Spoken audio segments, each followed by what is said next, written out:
everyone, welcome back to my channel. Today we are going to talk about decisions when it comes to whether or not you continue working.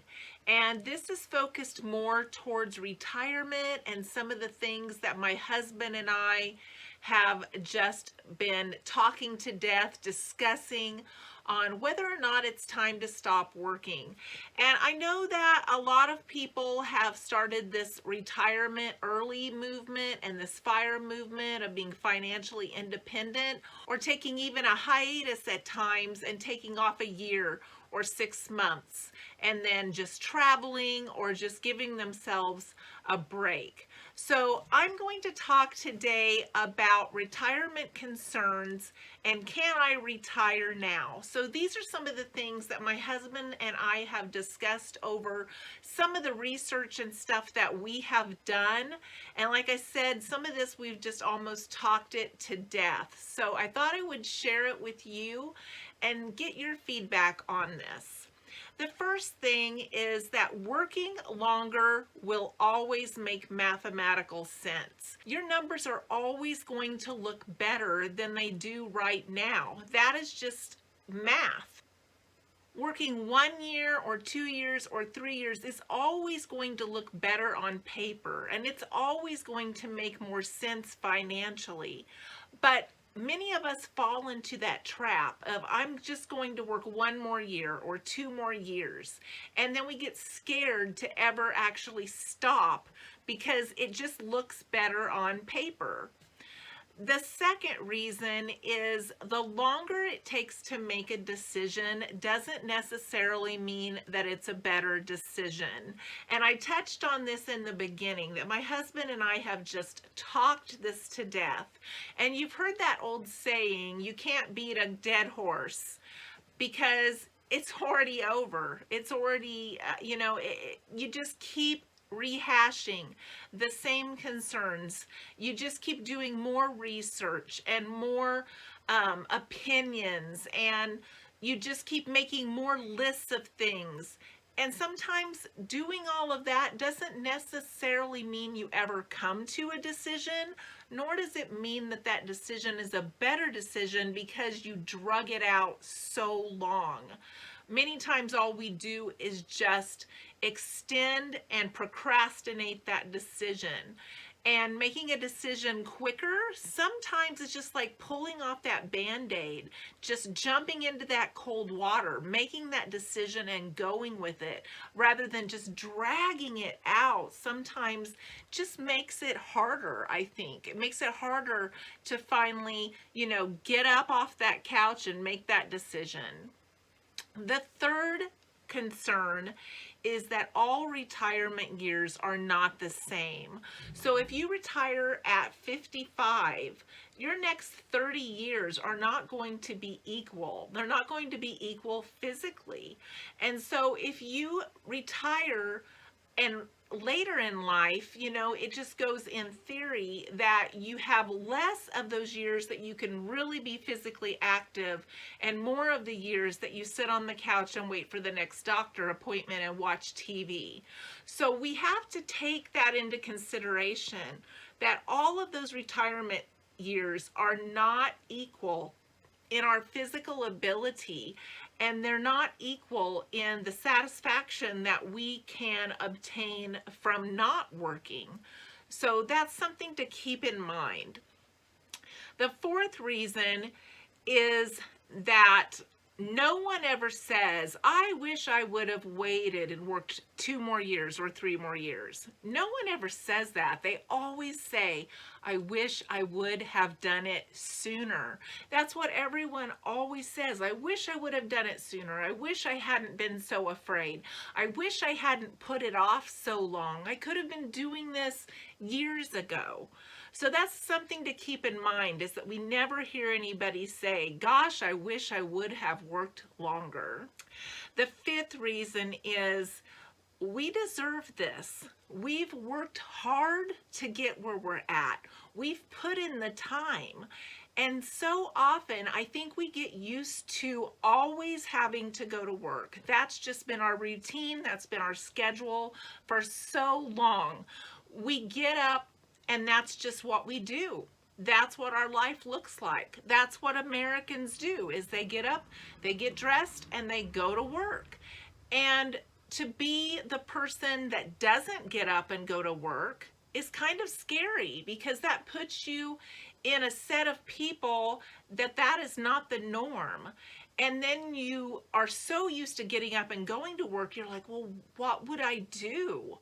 Do I love my job enough to get up and go to work every day? Or do I just not know what my life looks like without having that schedule in place? And that again can look kind of scary.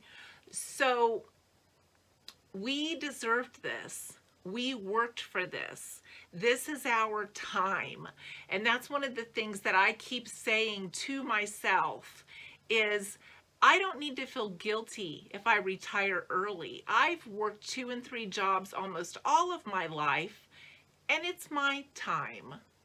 And then the 6th thing to consider is, what is holding you back? If you say it's money, if you say it's housing, if you say I don't know what I'm going to do, basically anything that's the answer to that question, what is holding you back, is always fear-based. And we don't want to make our decisions based on fear. Anything we've ever done our entire lives that was different was always a fearful situation. Whether we switched jobs, we got married, we moved, we had kids, every new experience has some fear to it. So what is holding you back from not working? No one ever prepares for the aging cycle. They don't teach us this stuff. They don't teach us what it feels like to go through all of the firsts. You know, I got my hair trimmed the other day, and the hairdresser said, my 15-year-old son has a new girlfriend. I wasn't prepared for this, his first girlfriend. And I told her, there's a lot of firsts all through your life, and no one prepares you for those. You have to experience them. And as you go through them, they do take you back a little bit. They kind of shock you and say, wow, somebody should have told me about this. Somebody should have told me what it feels like to have my kids move out. Somebody should have told me what it feels like to be an empty nester and not know what my purpose is anymore, because I was so used to the kids being my purpose every single day. No one told me what it feels like to watch my kids age. No one told them what it feels like to watch their parents age. No one told us what it feels like to lose a parent or to lose the second parent. No one told us what it's like to start losing siblings. And no one told us what it's like when retirement gets here. These are all new experiences. And part of what's so great about YouTube is we can go through some of these experiences together. And so if you've experienced some of these, or maybe you haven't got to all of them yet, or maybe you're in one of them right now, just know that none of us had a play-by-play book on what this feels like. It is a new experience each and every time that we plateau to the next level. Right now, my brother, he's my second oldest brother. He's 69.